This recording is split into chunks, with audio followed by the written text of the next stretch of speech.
Welcome back, everyone, to our special 10-year anniversary OPDD alumni series, where we bring back grads from the program to talk about their experience as a part of our 10-year program anniversary. Today, excited to bring in Cassie Handzo, a material developer at Zumiez, class of 2021, part of our first cohort of product development students, which was brand new at the time. So thank you for helping us kind of as that new emphasis rolled out. But anyways, thanks for joining us. I appreciate you being here. Of course. Um, I feel like the theme of a lot of these conversations, especially the early ones, is like this program was so new, and in so many ways, the first graduating class helped us figure out what the program would be. And in a sense, you were part of a new program in that we added product development and product line management. Um, so thank you for that and for everything that you did for the program and helping be a guinea pig for those new emphasis areas. But I want to go back and just kind of trace, how did you find the program? What was your introduction to the degree? First of all. So my dad actually went to USU, and it was alumni and found out about the program. And I was at a transition in my life. I had worked in theater for years and years and years, and that had run its course. So I was looking for something else to get excited about. And I heard he told me about the OPDD program. And at that point, there was no development emphasis yet. So when I first started talking to the school, they were like, "Well, we're thinking about it, and we're working on it. We're getting there, but it's going to take another year." So I've been talking to the university for a full year before I ended up going. And then as soon as they pulled the trigger on the development and the different emphases, I was across the country, left North Carolina behind, and took a stab at this new career goal. That's So amazing. What were you doing in theater before you made this transition? I was a painter and a carpenter, and worked all over the country. I worked in Utah, actually, a couple of different locations, um, doing theater out there. But yeah, I was just traveling the country and making things pretty and building things. Do you feel like that kind of prepared you for this new career that you've entered into? I mean, there's a creative element to that. There's a hands-on, there's a making like component. Do you feel like that was helpful for you kind of entering this new phase? I really thought it was going to be, because I was convinced that I was going to lean more towards hard goods when I got into the program. And then about halfway through, massive shift. I took that textile science class and it changed everything for me. But that background in theater really did prepare me to think on the fly, problem solve really well, and kind of maneuver in a way to get what I wanted out of it. This was my second time going to school, so I had a little bit more wiggle room, and I had a more clear idea of what I wanted to do. And luckily for me, the faculty was super excited to work along with me and to let me explore different avenues as I began this journey. That's awesome. I mean, you've touched on this a little bit, but where did you, early in your time in the program, like where did you want the degree to take you? You mentioned hard goods being kind of an interest area. Like, what were your expectations? Where did you think the degree would lead you, or what doors were you hoping it would open up? I was really looking forward to getting into creating gear, either for camping or for snow, working on bindings, working with new alloys, figuring out how to cast and dye and do all that manufacturing to see if how that could be streamlined a little bit more, or maybe more sustainable, if there is any sustainability issues in there.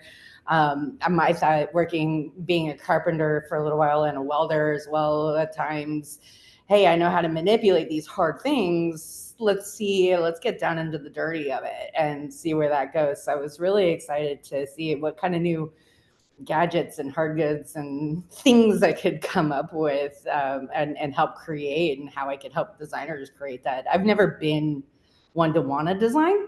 That was never really my focus. I like working in the background and making that magic happen. Mm. And it's the same thing I did in theater. Designers come in, have an idea, and I make it happen. So I knew that was where I really wanted to be. and figuring out how to do it. Well, and I think I feel like you were one of the right people to come in as we were creating a development emphasis. Because that's the exact kind of person we were hoping to reach is, I think a lot of people think their only introduction to like making and creating products, if they have any awareness of like people being involved in creating things, um, to begin with, design gets a lot of that attention, right? It's flashy, it's visual, it's I think a lot of people have like, they're aware of like fashion, apparel designers, product designers, industrial design, maybe less so. But there's this whole other side of the business, and this it's a team of people that brings a product to market, right? It's not just design. There's development, there's materials, there's product management. And so that's what we were hoping to reach and achieve by rolling out these new emphasis areas. So I think it was great that you had an awareness of there's other people involved, and it takes a village, it takes a team to be able to bring product to market. So you mentioned kind of as we transition to talking more about like your time in the program, you mentioned textile science being influential. What was it about that course or about textiles in general that helped you make a pivot? Like what excited you about that as a new direction to explore? In that class, we got to see I didn't realize when I walked into a fabric store exactly how many different types of fabrics. Like, I know there's a fleece, I know there's a rib, but like the nuances that we got to see in that class really made me wonder what other possibilities there were. And then you also, you're taking this one base fabric, but then you can add this to it and it'll do that. And you can add this to it and then you've destroyed the whole garment, or, and all of these different things. But then there's also ways to make those fabrics better and stronger and more useful to the not only to the consumer, but better for the environment. But then there's also ways to take that away. When I looked into getting into all of this, sustainability was a huge goal for me. And I was like, we're going to use 100% cotton all the time and nothing but recycled and polyester and all the nylon 6 we can get our hands on.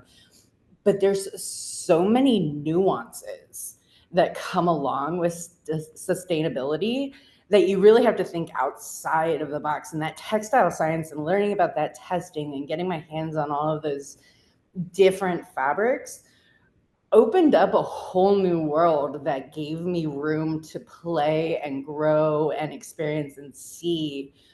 And where I also think a bigger impact, or I can make a bigger impact in the world around me by making those decisions and understanding those things.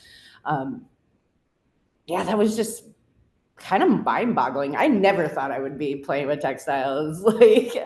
I never got into that at all. And then something about that class really just flipped a switch. And I was like, this totally makes sense. I can play in that.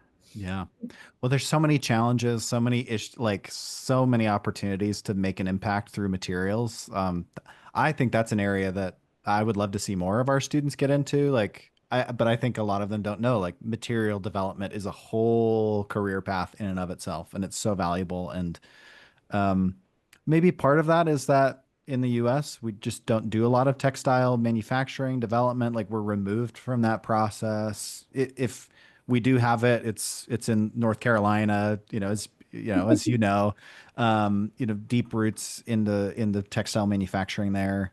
And there's not a lot of schools that are offering textile or material development. I mean, you've got NC State that has a whole college of textiles, but outside of that, there's pockets of it happening. And so I think, maybe a lot of people discover this pathway through a product design program and find all these other opportunities through that. So I guess with that, we talked a little bit about influential courses. Are there any other classes that stuck out to you or that you reflect on or think about as like particularly influential, or was it that textile science one that's really kind of rises above?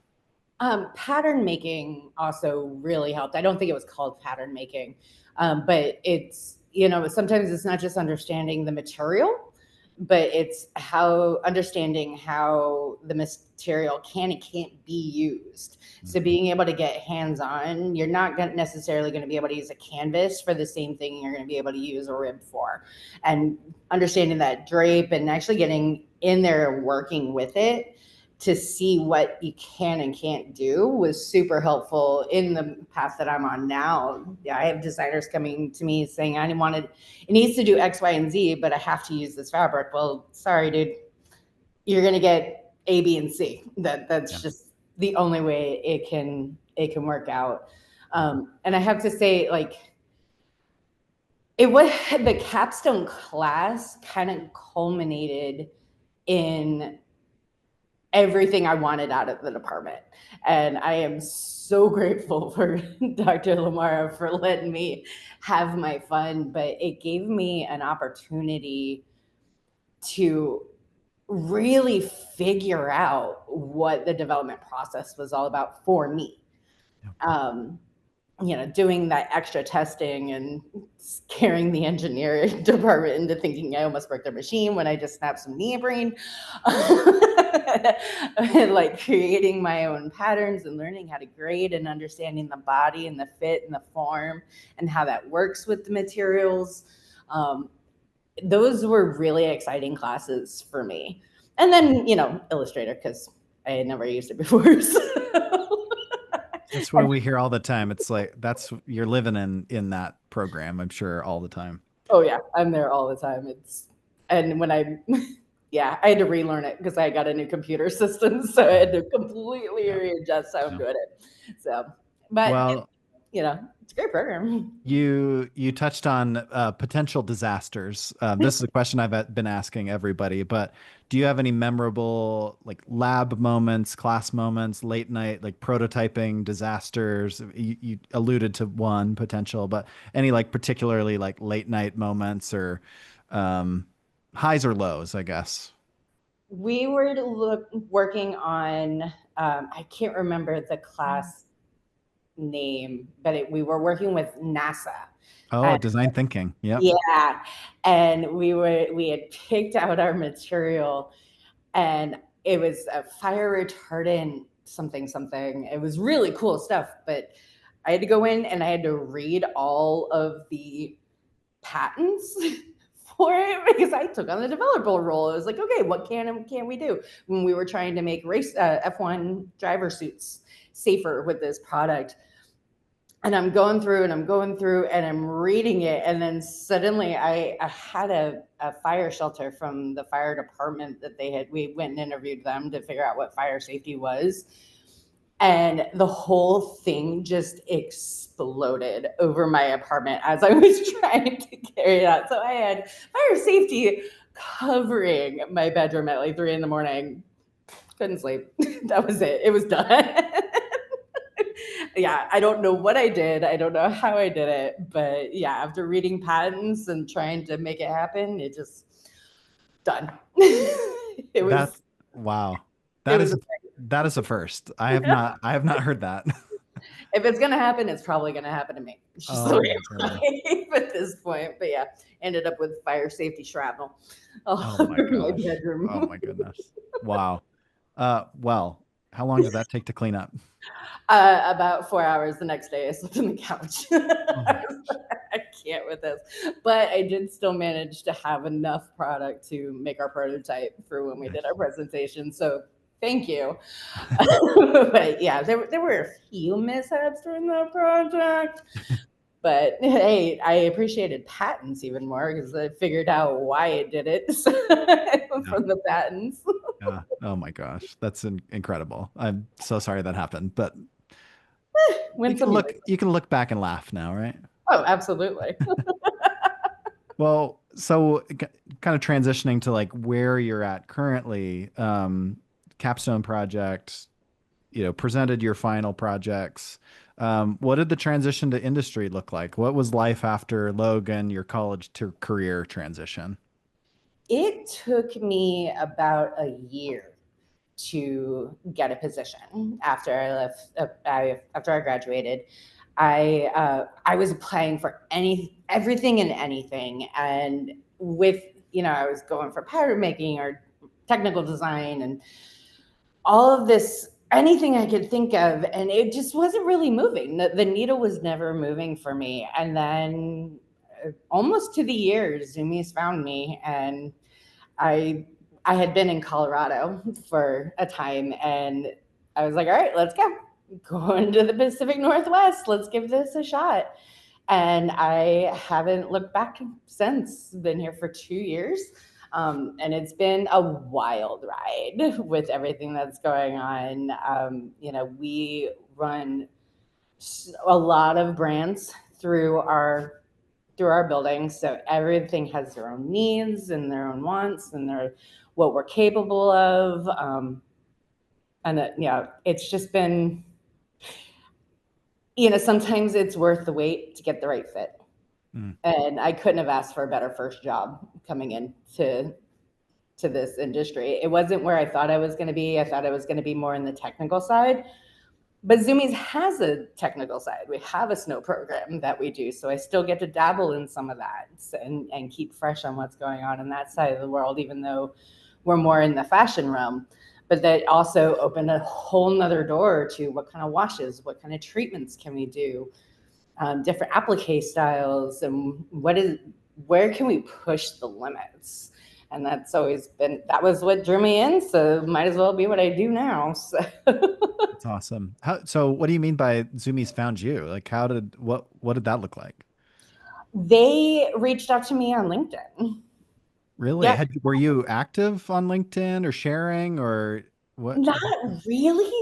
To be completely honest, like LinkedIn, and I never really utilized it so much. It was a new experience for me, but I was popping in and out, and I was having conversations through comments with a couple of different, not even developers, they were more vendors, overseas vendors, and asking questions. And what's her title? My boss found me and was like, hey, want to have a conversation? I was like, yes, I do. Let's go. And turns out they were looking for an assistant. And I was like, you know what? Let's go. Let's jump ship. That's amazing. I'm taking note of this for the professional development class that I teach. Cause like this is why it's so valuable, right? Like imagine just having, and I use this example with students, like imagine you just have your resume, right? And you just put it in your pocket. Like how is anyone at a company going to find you and find your resume? Cause it's just in your pocket, right? But LinkedIn is that digital version of your resume that people can actually find. So rather than just keeping your resume in your pocket, you're putting it out there where you never know. Someone will come across your work, come across your name, and find you. Like I think that can happen more often than not in some cases. But you've got to put yourself out there, right? Even if it's just creating a profile and having some conversations, like you never know who's looking, who's watching. So that's amazing. That's an incredible success story. So I'm glad that you maintained your account. You were checking the messages. That's incredible. That's so great. I'm pretty sure my capstone's still on there. I had attached that as a link or something in That's my great. profile. I think, So it's still there to check out. and we really encourage that because like, that's something that someone can stumble across and look at and get excited about. So kudos to you. That's amazing. Proud of. I mean, we put so much work into those capstone projects. Like, show it off. Why not? Absolutely. I think that's really important advice. I feel like a lot of students are a little bashful, like they don't want to come across as braggy, right? But it's like no one's thinking that. Like put out, like be proud of what you did and share it. Like people are interested, right? And no one's thinking like, oh, this person showing off this project they worked on for a year. No, brother. Like people understand. So that's one piece of advice I'd have is like, put yourself out there, like, because you just never know. Be proud of your work. For me, it was a set it and forget it. And it just said, like, it was there. I put it there. I didn't, I'm not one to boast. That's just I'm a backstage girl. I make things happen. But yeah, it totally worked out for the best. And it was a brilliant move. Yeah. So thanks, Chase. Well, so I'm curious, like, what does your role look like today? It looks like on LinkedIn, like you've had a few different roles, like, but all in development. Like, what does that path look like? What's your day to day? Like, give your pitch for like why development. So I started the position as an assistant and I worked my way up to lead developer. And I work with all the cross-functional teams. I work with design to find fabrics. I work with compliance to make sure that our testing is working and we're not having cracking issues, or we're within tolerance of like contents and weight, because all of that affects the duties and the tariffs as they're coming in. I work with production to say, hey, we source with vendors. We are not mill based, so we're working like one fabric, but we'll send it to 6 other people to make sure that they can actually make what we're working on. So that's a big part of my job, is maintaining that quality across vendors, especially now with everything that's been going on. We are diversifying like crazy, just like everybody else, and it's affecting all of our work as we're moving forward. But I think it's doing it for the better. It kicked us we're out of our comfort zone, and we're having to pivot and shift and find new ways to do things. A lot of it is hands-on, and it's doing testing on the fabrics to make sure they meet what we need and if it can be placed with anybody. But then there's also a lot of analysis that goes into it, of what fabrics are working in our stores, what are our customers buying, what can we leverage to make the most of these fabrics? Can we get better prices because we're using more fabrics? And what can we do with the fabric? How can we push those limits? Can we do different print techniques? Can we do different washes? Can we destroy this canvas and not have it fall apart on the person's body?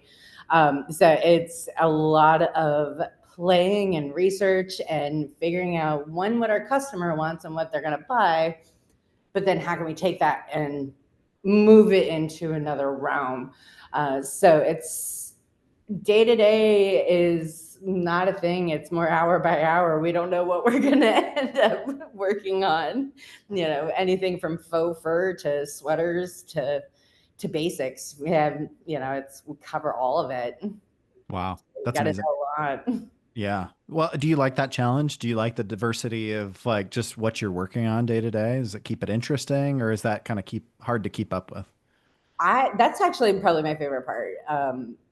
And with that comes, seeing it in the data analysis where your hard work has totally paid off and people are buying it and they're excited about it.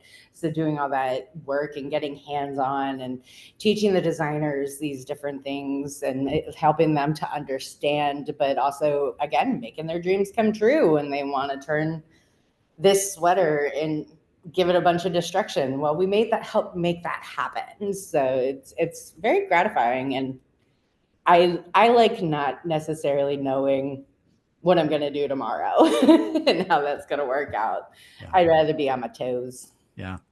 Well, so you're up in the Pacific Northwest. You're in Seattle. Is that right? Just north of Seattle, but basic suburb of. Okay. Yeah. Well, talk about the area. Like what do you like? I think that's an interesting aspect of our program is people come to Logan of all places, study this program, and then go all over the country. So what's been interesting to you about the region, the area that you're working, living? Well, I think my favorite part is we're in a heat wave right now and it's like 90 degrees. Definitely not the heat wave of Utah. So it doesn't get much hotter than 90s, so I'll take that. And the winters don't get that cold either. So very temperate as far as weather. You need a sweatshirt and a flannel and you're golden. The coolest thing about it is everywhere you look, there's mountains. But then everywhere you look, there's water. There's a beach. So like I can look out my window and I can see the Olympics, but that's on the other side of the ocean in essence. So there's mountains everywhere and the water. The only complaint I have is you don't really have the sandy beaches. It's not like going up to Bear Lake. They're rocks, lots of rocks. It's very pebbly.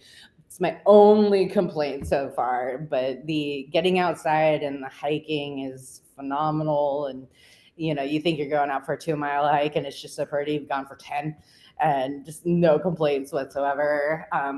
Getting into there's a great art scene here, as far as live music and getting out and getting a little bit of culture going on. And you have a little bit of touristy stuff going on, but not really. I mean, it's mostly down in Seattle, down at the port with all the cruise ships going through, but it's really you hear about the Seattle freeze.